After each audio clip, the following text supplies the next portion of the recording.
nosso canal YouTube, falando nisso de hoje, com uma pergunta dupla.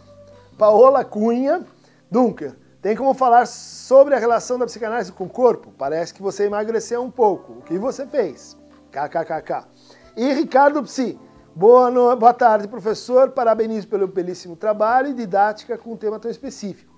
Estou iniciando meus estudos em psicanálise e seus vídeos contribuem bastante para a compreensão. Corpo, como a psicanálise entende, alteração, a saber, o corte e inclusão de próteses.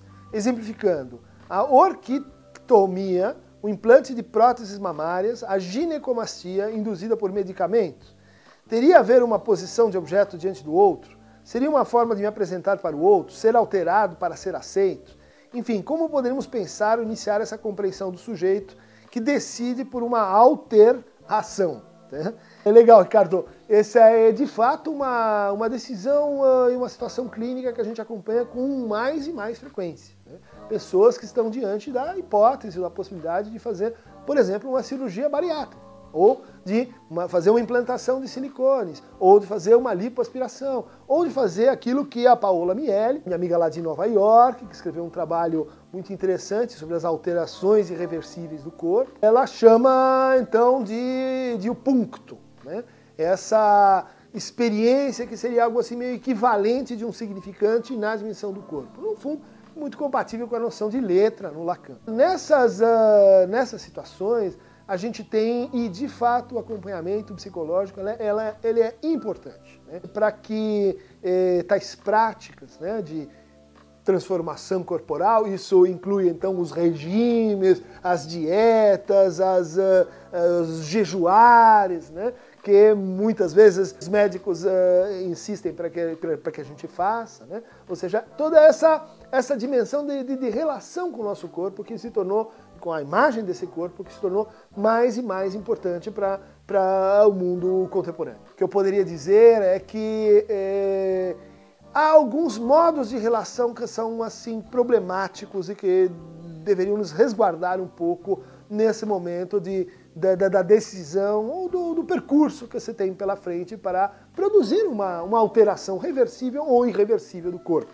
Por exemplo, a tatuagem, né? Esses percursos, por exemplo, às vezes estão atravessados por uma espécie assim de coercitividade. Ou seja, um pensamento, é uma convicção, é uma certeza de que, bom, o que está errado na minha vida são esses 3 ou 4 centímetros a menos de busto, ou esses 3 ou 4 centímetros a mais de nádegas. E que uma vez que isso seja então ajustado e transformado, tudo se realizará e que eu entrarei numa nova etapa, vamos dizer assim, desejante, numa nova fase da minha vida.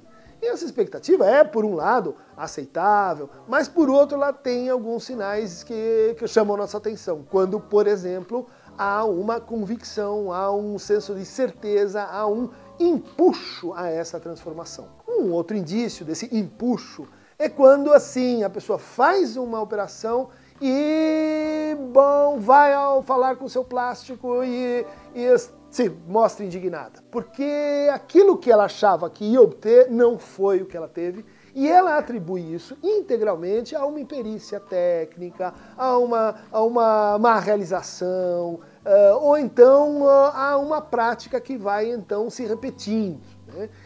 A gente tem essa, vamos dizer assim, advertência diagnóstica. A pessoa fez 1, 2, 3 intervenções, tudo bem, mas quando a vida da pessoa passa a girar em torno de tais intervenções, a gente tem, muitas vezes, um problema. Né? Um problema que pode ser, por exemplo, de ordem hipocondríaca.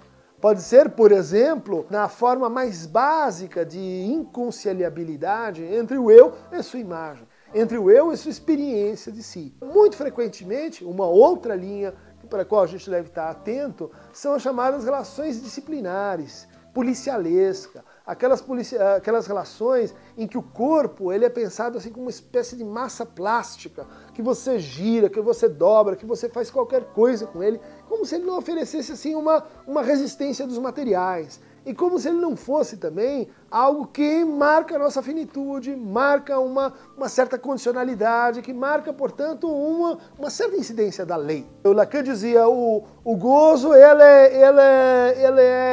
passa por uma extrusão, ele é vivido assim, fora do corpo, os corpos, né?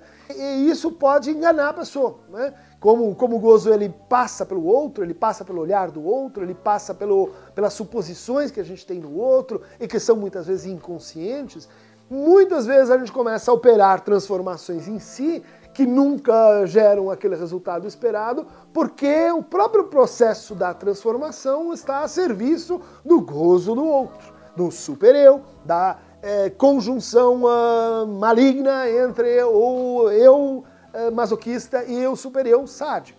Algo assim como eu olho no espelho, eu olho no olho do outro, que funciona como espelho e que devolve para mim apenas e tão somente uma imagem de insuficiência, né, de déficit.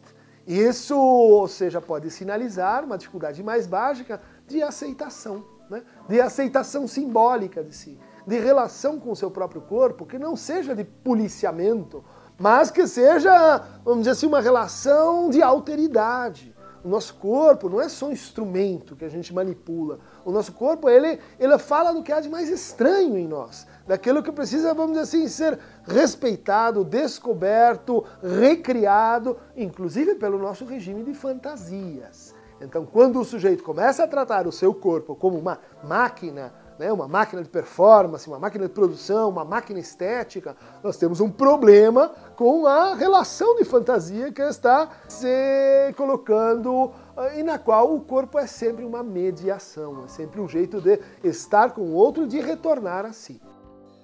Vocês que gostam de manipulações corporais, eu recomendo muito o nosso livro, Pele como Litoral, da editora Era Blume, editado pela Tatiana Sade, pela Luísa Aragão Ramírez.